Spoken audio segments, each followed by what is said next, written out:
Sorry, everybody, we're having some technical difficulties this morning.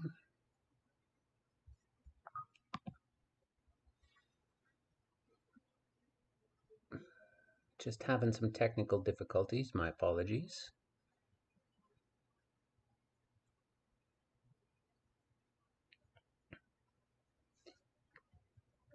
Let's just make sure that my links still work.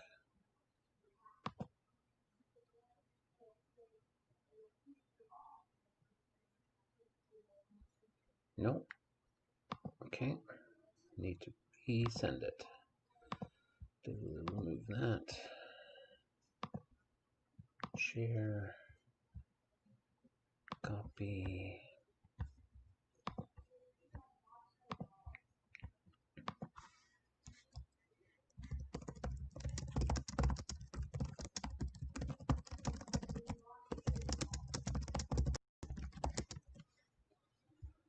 Share. No.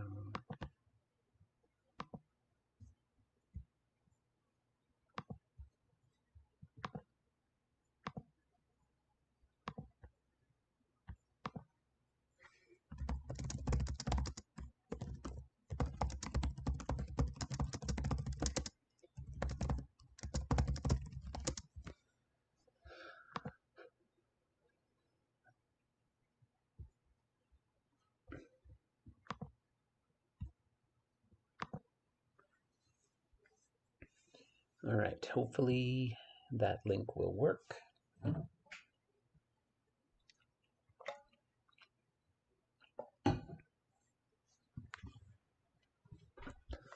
right, we'll give everybody a few minutes to appear in the stream before I start really going into things.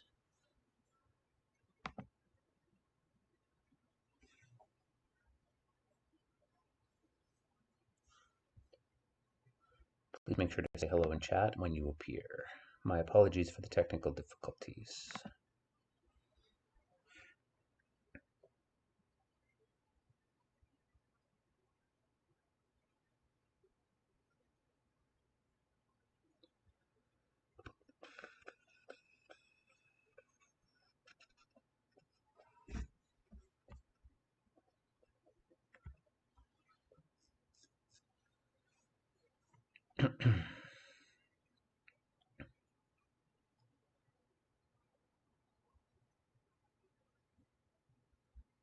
All right, if you're in the chat, please say hello.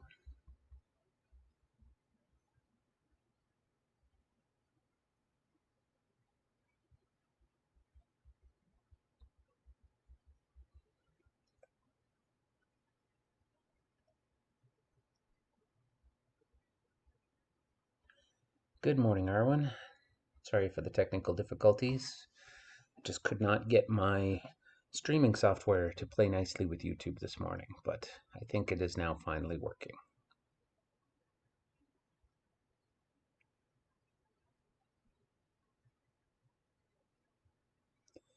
Good morning, Cameron.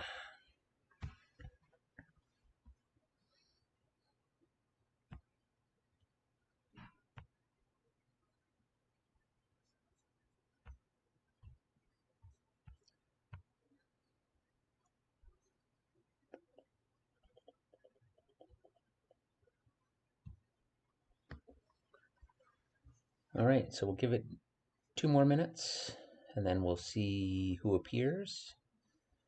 Today I'm going to be just reiterating exactly where you should be at in terms of your novel study, in terms of your ISU, but also to talk about the one other edition, or it's actually two other editions that um, exist in the Google Classroom that you should take a look at for today. Okay.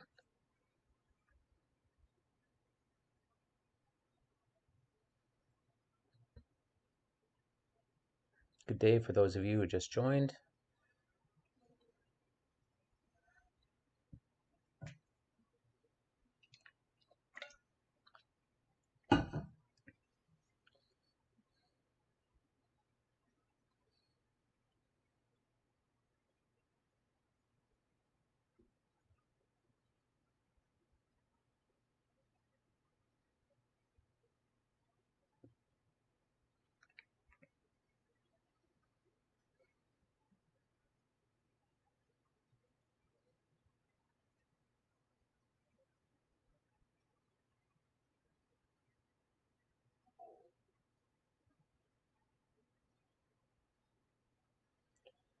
All right, if you're in the chat and you haven't said good morning yet or said hello, please do so.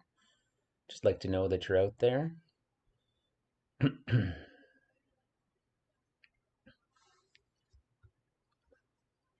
Mr. Burns had some technical difficulties this morning, so we had some delays. Good morning. Oh, both Abbeys at the same time. How funny is that? Good morning to both of you. Abby Berry, I sent you some quick feedback on the first bit of your essay that you sent me. It looks great. Just gave you one more little addition to add to your introduction. Otherwise, keep on going. It looks really good. So I'm very happy that everybody is starting to send me little bits and pieces of your ISU. It gives me great faith that these are going to be fantastic and that I can give you every possible mark that I can. Okay, if you are interested in generally getting a sense as to what your actual mark is in the course right now, I'm happy to share that as best as I can. Obviously, with being at a distance, with the holiday break and all that other stuff, you know, I'm going to give you a range as to what I think your mark is. But I think that, for the most part, everybody is going to be doing just fine or better than they think. So please feel free to reach out on me on Edsby. That's what I need to do to motivate you to send me an Edsby message, since I'm sitting here alone in my bubble and not very interactive with lots of people. Uh, I'd appreciate hearing from you and having a chit chat about your progress so far, if that's what you're inclined to do. Okay, so we've given people lots of chance to come with a little bit of a delayed stream today. I wasn't necessarily expecting to see the same kinds of numbers as I might normally, just because, life happens sometimes, taking care of the kids, driving them around to their mom's house, and also just fighting with this computer, which has decided that it doesn't like my streaming platform as much as it used to. So I'm going to have some technical stuff I need to work on for today. But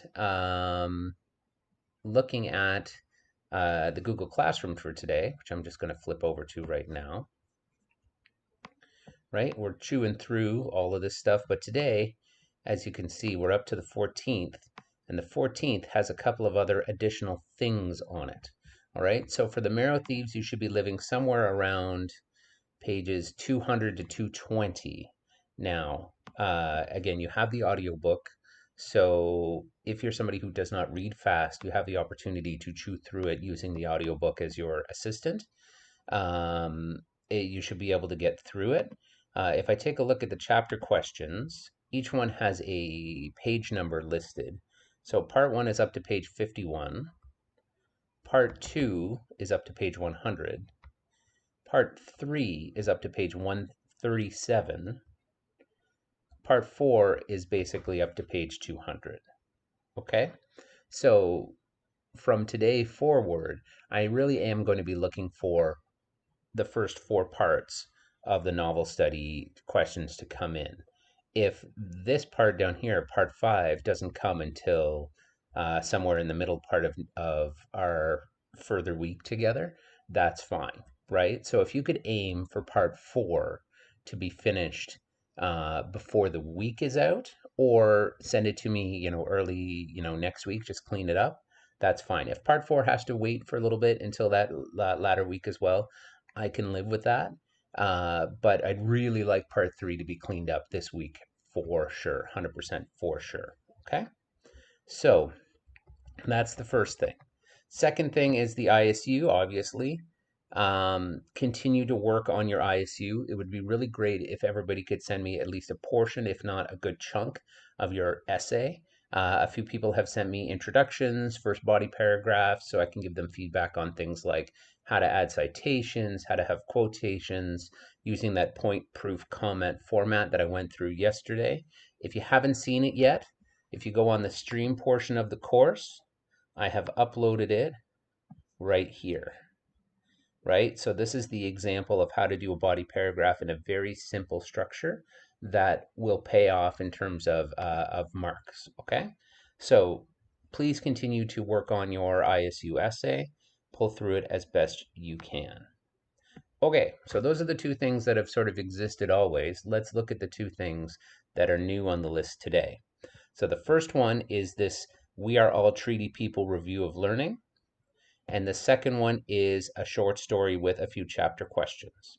So if we look at the YouTube video first, okay, basically this is just a refresher around some of the concepts that we had worked on before the Christmas break to think about how we are all treaty people, right? To try to break out of this concept around the idea that being a treaty person means that you are a First Nations person being subject to a treaty, when in fact a treaty is a contractual relationship between two parties. And in this case, between two sovereign nations, just like, ending of a world war or whatever, the treaty has specific aspects to it that apply to everybody. And Canada was built as a country upon these treaty relationships.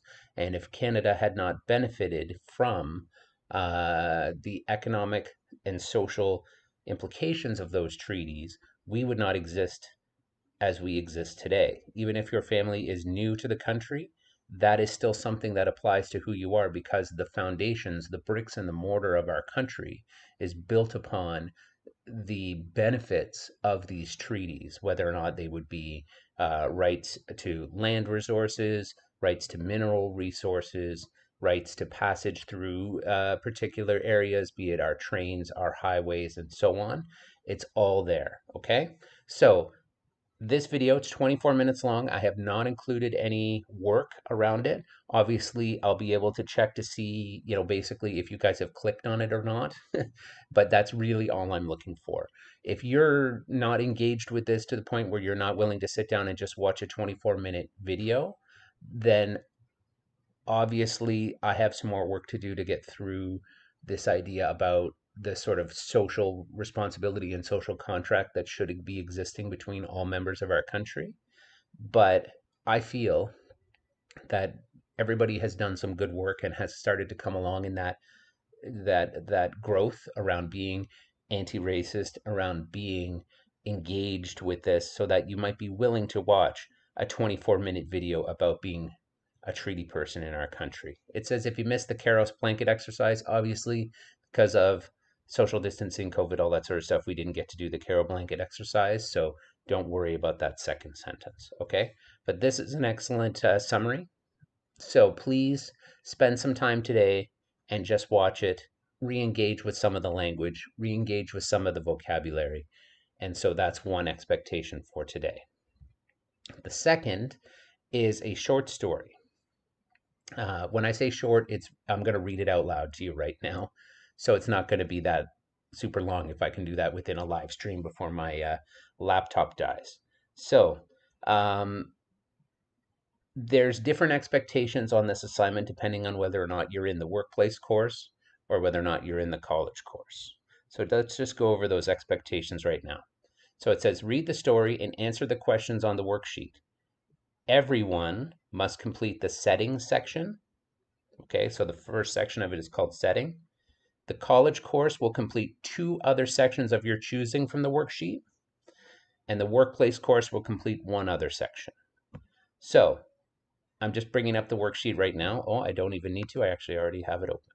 Okay, so this is the setting section right here. So setting, using a quotation from the text, describe the setting of the story.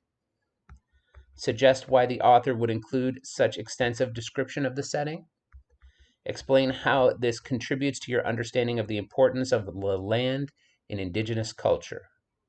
So those 3 questions are required for everybody in the course, regardless of whether or not you are workplace or college. The rest of it, each section is your choice. So each heading is a section. If you're in the college course, the expectation is that you pick 2 others. If you're in the workplace course, the expectation is that you pick 1 other. So you have content and symbolism, you have form, you have characterization, okay, 2 different characters, Raven and Kooks. You have point of view, you have conflict, you have writing style, you have tone. So, college course picks 2, workplace course picks 1. Please submit by the end of your school day today, meaning that I'm hoping to find it either in an NBE message or uploaded to the Dropbox by tomorrow morning. Okay? So just so that everybody who watches this has the story read, I figure I could do some story time right now. So as you can see, it's only this long. So it's not super long, okay? But it is a story that finds its root from the peoples of the land in which our school is situated, which is the Anishinaabe, right? You know, when we're regularly in school, you hear the land acknowledgement about the Anishinaabe First Nations, Mississauga First Nations. These people are more, this person, Gord Bruyere, lives in the Couchiching First Nation, which would be further north to us, but they are part of the same language group as that would exist around here. So I'm going to read you a story. So sit back, relax, and be comfortable. Okay? Oh, they're having lots of internet issues at the school today, huh? I don't think it's an internet issue. I think it's my laptop. Okay, so reading the story, okay? A raven flies south across the face of the full November moon. Colony Farm is still purple before dawn, but the frost of the brown grasses and bare trees is barely visible. Above them the sky is shifting layers from the black horizon of the Coquitlam Hills to the mix of magentas where the moon lies, to the upper blue that assures the return of the sun. The raven circles back. Its dipped wing touches the mountains far away. Snow will soon find its way down to the valleys. A white sheen across the abandoned farmland sliced by a winter-shallow river promises that. His name is Raven, too. He is one of those children who wakes without being told. In fact, he is usually up before anyone else in the house. Like his namesake, the morning thrills him. It is special to be the only one awake. He cautiously pours cereal and milk in hopes it won't give him away, tiptoes to avoid the squeaky spots on the tilted floor, and slips outside. Raven, the boy, always feels a bit rushed and tense, but only because he wants to hold on to the feeling that comes from being the only one around. It feels like the world belongs to him. The birds are still hidden in the trees except for that raven. Their sleepy voices are soft as if trying to protect his alone time. They will have other voices to feed, just like he will soon. He will have to go back inside soon. He sighs and pauses, and then takes a deep breath and begins to walk. The frozen grasses down to the river look like dead spider legs, only white. Grandma says, there are people like us who believe Spider was the first woman. Mom is the first woman to me, Raven smiles to himself, and Kooks is next. Sometimes it's the other way around. He sighs again and turns back down the hill. It is already brighter. The sun now touches the mountains and turns the peaks pink. The moon has bedtime soon. The frost is turning into mist, following the river and swimming across the valley like a water snake or a salmon in the shallows. He picks his way down to the river. He likes to leave no trail if you can. He hops in big steps from a bunch of grass to a rock to a patch of bare ground. He has to do it fast, so it is harder to do. Sometimes he pretends he is being chased by spies. The frost has already moistened on these spots and hides his trail. Today is even better because he can step onto frozen puddles and hear the crunch and crash. It leaves a print and a proof of muddy water, but he likes the sound. He must remember to clean his boots off before he goes back inside. So let me scroll down here. His path leads to the edge of the slow-moving river. It is sleepy too, and it makes him feel more awake than the river, at least for a little while. That makes him strong. He balls his fist in front of his belly and tenses his muscle. He knows his arms are skinny and he is being crazy, and he laughs. He remembers why he is here. Grandma said, you have to approach these times like a warrior with serious intent. He had nodded at the time, but didn't really understand. He doesn't like fighting, and the only tent he had was the saggy orange pup tent rotting in the backyard. That doesn't make any sense, though. He knows the word serious enough, though. He stands there and remembers what she had told him. Our people used to begin every day like this, and that's what made us strong. Not like these days. He wants to be strong, and his arms aren't very big at all, not like those wrestlers his uncles watch. So he thinks it's a good idea to do what the old lady said. We put an offering in the water and pray, and we don't pray like Christians either, she said. His mom was a Christian, and what's wrong with that, he wonders. Maybe that had something to do with why she was sad all the time. Oh, yeah, Grandma. Our people don't ask for things, and we are never afraid when we pray. All we do is be thankful. Put tobacco in the water, my boy, the old woman said, and with all your heart say thank you. If you do it right, the tobacco will warm in your hand, and the water will laugh at your feet. He didn't believe her about that at first, and she is right. He isn't sure if using cereal is as good as tobacco, but he didn't want to steal any of Mom's cigarettes. He takes a handful of cereal out of his pocket, extends his arm out over the water, and closes his eyes. Sometimes it is hard to make the feeling come. Sometimes that feeling in his stomach is too strong. Not today. Today it is easy, and with closed eyes and a skinny arm held out, he crushed sprinkled Cheerios into the Coquitlam River. Raven, the boy, looks around. Ooh, it's like I am inside the snake or salmon made of this mist, he thinks. You are a salmon, too, because you are a twin, his grandma told him. His brother was now gone. Mom said Jesus took him home. No, my little man, Cook said. He calls his grandma Kooks when he talks to her because she likes that. Jesus didn't have that power, she said. He was a good man, and you could learn from how he lived, but we have always know that Creator makes everything, including death. Jesus was a fisherman. Cooks made Mom laugh when she said that because the only thing Dad said and Jesus had in common. The men who fish will be up early like him. A good man gets up before the sun, Cooks said. Raven doesn't know what time Dad gets up. The river wanders by to go and find out for him. It's time to go back inside. He will line up the cereal boxes, place a bowl and spoon on each side of the table so those brats won't fight, take the milk out again, and wake everyone up. He has to get the school clothes out and get lunches. He has to find a key on a shoelace that Dolly was trolling around last night and remember to put it around his neck to keep safe. He can't get mad at them because it would only get everyone upset. He has to be kind and grown up. There's a lot to remember, and Raven starts to get that feeling in his stomach again. Only until Mom gets better, Kook said. The sun is up now. The moon is asleep. Now where did that raven go? One last sigh, and he turns to open the door. So, that is the story that you will be working on your questions with today. It's not super long. It's there if you need to reread it or go over it again. So again, if you're in the college course, you need to do the settings section and then two others. If you're in the workplace, setting, and then one other. Okay? So, as far as your day goes, keep working on those ISUs, annotated bibliographies, and essays. You should have up to part 3 of the chapter questions, hopefully done either today or tomorrow. Hopefully more, but at least part 3. And then you've got a video to watch, and you've got a chapter questions on the short story to do. So everybody has got stuff to do. Is there any questions about the expectations of the course work assigned today?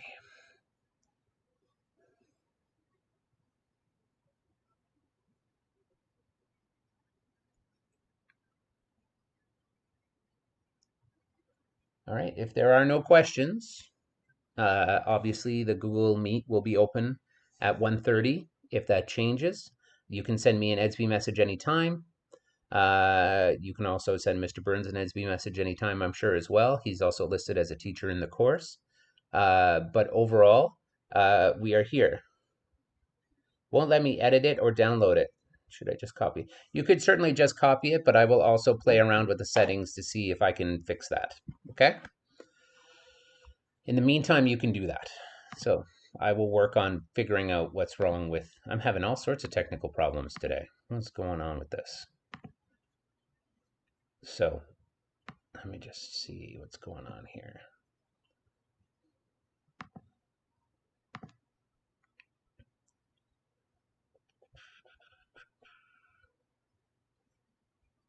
Oh, that's why.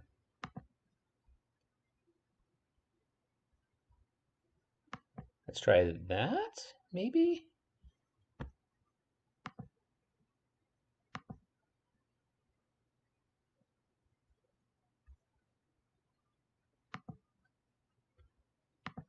Well, either way,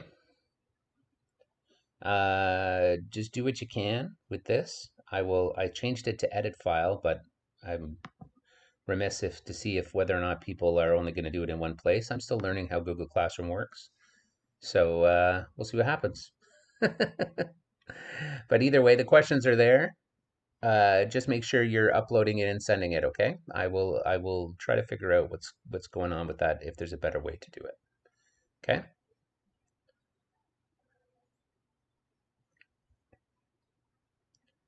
Okay, that's good. At least you thankfully you're smarter with this than I am. So and that's another reason why I didn't want to be a virtual school teacher.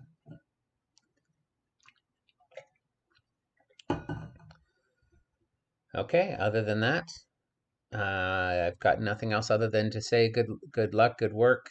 Keep it up. Stay positive,